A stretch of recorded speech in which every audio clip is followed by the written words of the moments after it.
Are you struggling with your negotiations? Do you cringe or freak out when you hear the word negotiation, especially in real estate wholesaling? Guys, I know there's so many beginners out here that get started in real estate wholesaling and somebody talks about negotiation and they start clamming up. They start flipping out, getting scared, and freaking out. Well, in today's video, what I really want to do is show you how to negotiate the best wholesaling real estate deals possible. And first and foremost, eliminate your fear for negotiating with motivated sellers. So many wholesalers freak out when it comes to negotiations, and I'm just going to show you how to stop overthinking, get straight into negotiations, and give you the best line possible so you can get the best deals possible. If you can learn how to negotiate, you can triple your wholesaling real estate income by not doing any more marketing, any more dispositions, but just getting better contracts. The reason why I think you should stick and see the entire video today is my average wholesaling real estate deal is over $35,000 in my own local market, where the average wholesaler in my market is making $10,000 to $15,000 a deal. It's because I'm so much better than everybody else. The reason because I make more money per deal and I do more deals is, first of all, my marketing's insane, but because I negotiate and I teach my team how to negotiate the right way. So let's break it all down. Whoa. Before I break it down, before I give you a $2,000 negotiation course, do me a big favor. Make sure you smash that like button and subscribe, and let's get into it. So your main focus when you're negotiating should be on buying the property, because you're putting a property under contract, you're selling it to a rich landlord or house flipper, and you're making a big assignment fee. That is what we do in wholesaling real estate. So when you're talking to a seller, I want you to understand about negotiating. We are going at the point of just buying the property cash. That is all we want to do. That being said, you should stop freaking out and trying to get this all complicated. Should I do this crazy method and rapport and all? You can build rapport, but when you try these slick salesman tactics, it doesn't work. You're trying to buy a house cash. Either the seller's okay with the price or it's not. The point of negotiation is just to try to get a better price off what they want to sell for. So if you can stop overthinking things and just go straight into the point where they have a price, you have a price, and you just talk it through. That being said, you should understand this, that you are not going to win every single negotiation. If you watch any of my live streams when I go and cold call and negotiate wholesaling deals, I don't win all those deals. I lose out on a decent portion of them. Not because I'm terrible at negotiating, but because some people are just way too dramatic and they just want too much for the house. If somebody wants too much for a house, just tell them to go list it with a realtor. That is not what we do in wholesaling real estate. Now, there are 4 keys you have to know to do a really good negotiation and to get the best price possible in wholesaling. These 4 keys is smile, confidence, direct, and honest. That is all you have to focus on when getting really good wholesaling deals. Think about smile. Smile when you talk to a seller. Smile when you build rapport. Smile when you're on the phone. When you smile, you're going to sound happier, more enthusiastic, and there's a better chance that you're going to get the deal. Next one here, confidence. Confidence is probably the biggest thing you can have. And when you are super confident with your motivated seller, you are a person of authority. And when you're a person of authority, people like that and they respect that. So when you give a cash offer with complete confidence, or when you counter somebody in negotiation with complete confidence, you're more likely to get that deal accepted. Think about it. If somebody says they're looking to sell their house for $100,000, and they say, I can't do that. I can do $75,000. When you do that confidently versus, I can do $75,000. One's just a lot more confident, and one has a lot more belief in that offer than the other person. Now, confidence is just the belief you have in yourself of what you say and the actions you do. So if I say I can do $75,000 confidently, I'm gonna sound more assertive. I'm gonna sound more like I know what I'm doing.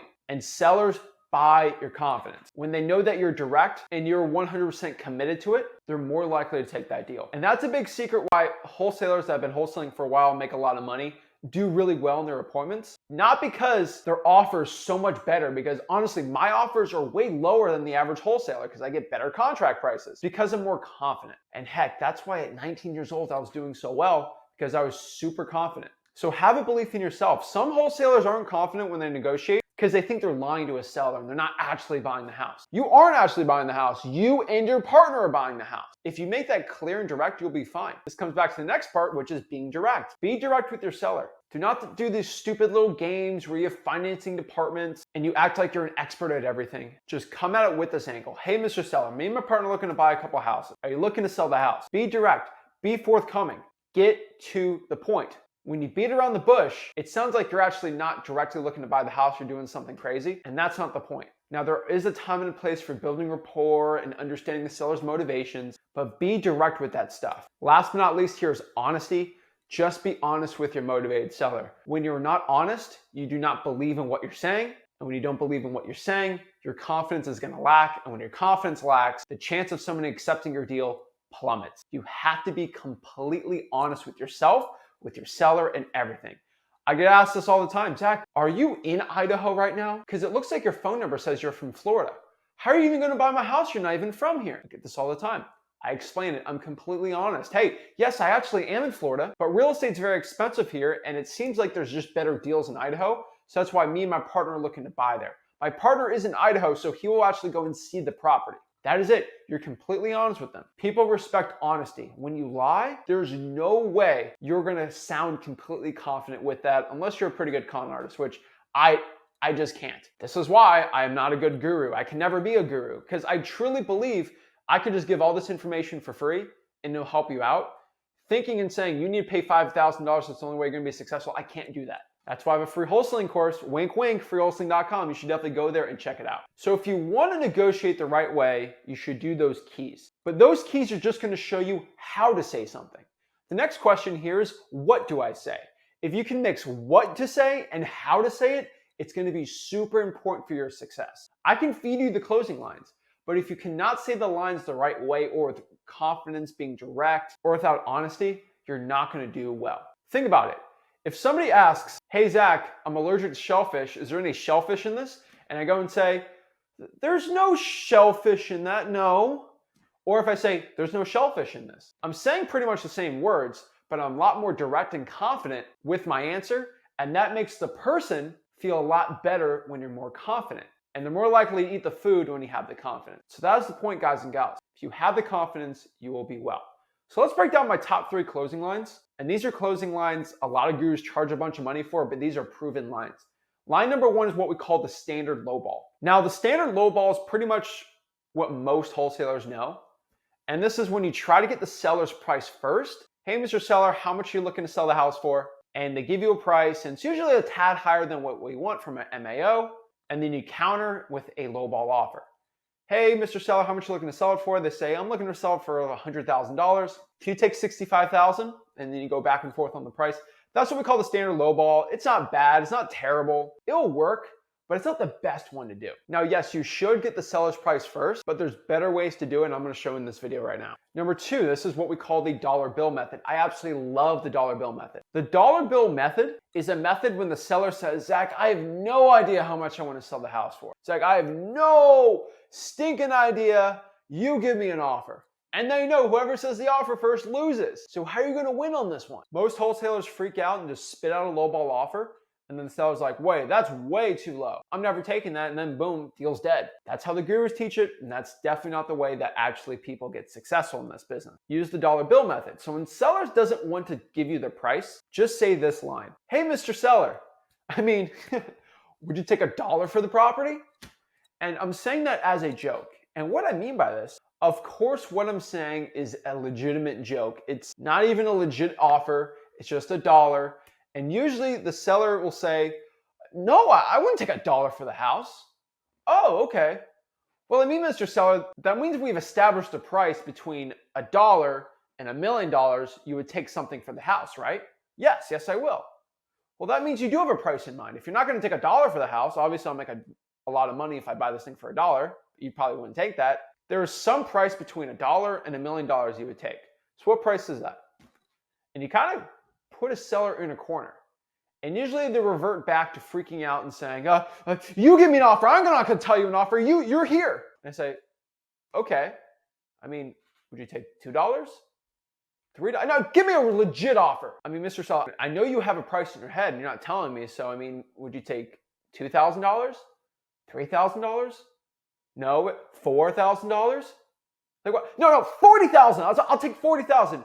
You just get them out of their patience and they'll reveal exactly how much they need to sell the house for. Last but not least is my favorite method of all time. I call this the good cop, bad cop method. And really this is a good method because usually if you give a straight up lowball offer that's really low, some sellers get really offended and just kick you out of the house. That's not a good way to wholesale houses. It's a really cool method because you can get the exact low price of your seller without actually even revealing your offer out.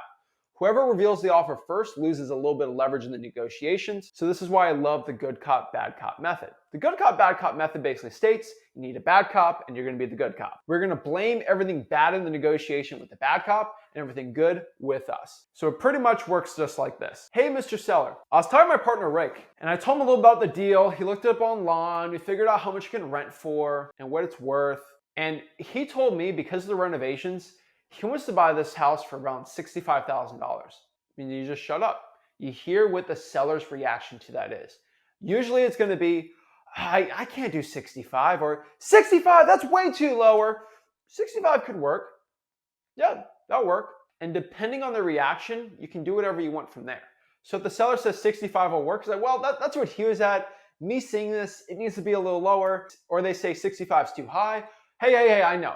Rick's crazy. He wants to buy houses for super cheap, but I'm here. I'm the one making the decision. What works for you, Mr. Seller? And you just can negotiate from there. If the seller freaks out over how low that price was you just revealed, you can blame it on the bad cop and say, hey, I'm the good cop. I'm the one here. What price works for you? And you can counter from there. It's a great way to get the seller's price out by you lowballing without them actually being upset with you. Once you blame the issues on the bad cop, you can always get the bottom line price from your seller because once they get that super low offer from the bad partner, they'll counter at their lowest price usually, and then you counter a little bit from there and you're gonna get the best price possible. The last but not least part is you gotta understand the methodology of how sellers make decisions. 80% of sellers make decisions based off of emotion. They're emotional about just getting rid of the property and they just want to sell it. They get a price they like, they take it. 15% of sellers deal with what we call logic. They want a logical solution to why you came up with that offer. Usually because it needs renovations and you explain it to the seller and they'll take it off of logic. Then 5% will base it off of fear. Hey, this is the last day I will give you an offer. If not, I'm just going to go buy another house. And they'll make the decision based off of fear. Most of the time you need to go with the emotional sell first, but you got to understand some sellers are just super logical. There's no way I'll take $65,000. Well, Mr. Seller, do you understand that $90,000 you're looking to sell the house for? The house that you're telling me that sold for $90,000 across the street, that one had a pool and a brand new AC and a fully renovated house. And unfortunately, this house doesn't have any of those things. And then that you can convince the seller based off of logic to go down in price. And if they don't go off of emotion or logic, you're going to have to go after fear, which is just saying, hey, Mr. Seller, I have a lot of houses I can look at. With the interest rates, everyone's looking to sell their house. If you don't take it for this price, I'll find a better deal somewhere else. Call me back tomorrow, but if not, I'm probably just going to say no to this and go to the next one. And then you can do emotional too, like, hey, if you just want to get rid of this thing, not deal with it anymore, I can do this price, and that based off of their appeal for the emotional. Understanding which way you need to sell the seller will actually help you out a lot. Now, if you want to learn exactly how to use these closing lines with the selling of the emotion, logic, and fear, and the best way of how to say something, I highly recommend you go to freewholesaling.com, my free real estate wholesaling course, where I break down absolutely for free a complete step-by-step guide of negotiations. You can see me actually do live cold calling, live negotiations, live deals for virtual wholesaling, in-person wholesaling, the whole thing. And you can actually watch over my shoulder of me actually doing wholesaling real estate deals and see the complete wholesaling process so you can get a free $7,000 wholesaling course. If you want to do that, just go to freewholesaling.com. The cool part about this is I don't have to sell you on it. It's a free wholesaling course. Thousands and thousands of people are getting their first real estate wholesaling deal every single year from the course. And it's the largest wholesaling course in the country because it's free and it works. If you want to go there, go to freewholesaling.com and I'll see you guys there. If you got any value from this video, make sure you smash the like button, subscribe. I'll see you guys soon. This is Zach Ginn signing out. Have a blessed one.